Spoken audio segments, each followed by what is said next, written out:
L'ambassadeur de Russie au Royaume-Uni n'a pas nié les allégations selon lesquelles Moscou aurait dissimulé des capteurs dans les mers entourant le Royaume-Uni dans une tentative de suivre les sous-marins nucléaires du Royaume-Uni.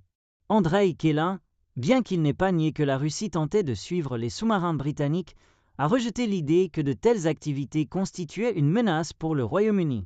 Interrogé dimanche par la BBC s'il conteste les allégations, Kelin a déclaré « Non. Je ne vais pas le nier, mais je me demande si nous avons vraiment un intérêt à suivre tous les sous-marins britanniques avec des ogives nucléaires anciennes. Toutes ces déclarations sont extrêmement exagérées, a-t-il dit. L'ambassadeur a ajouté « Je nie l'existence de menaces pour le Royaume-Uni. Cette menace est une invention.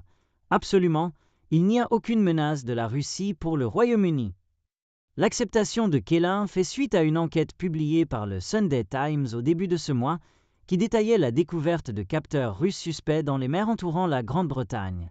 Dans son enquête, le Sunday Times a déclaré que les dispositifs seraient installés par Moscou dans une tentative de recueillir des informations sur 4 sous-marins Vanguard du Royaume-Uni qui portent des missiles nucléaires.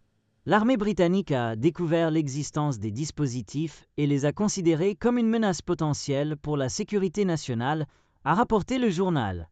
Les dispositifs ont été caractérisés comme faisant partie d'une guerre hybride ou zone grise menée par le président russe Vladimir Poutine.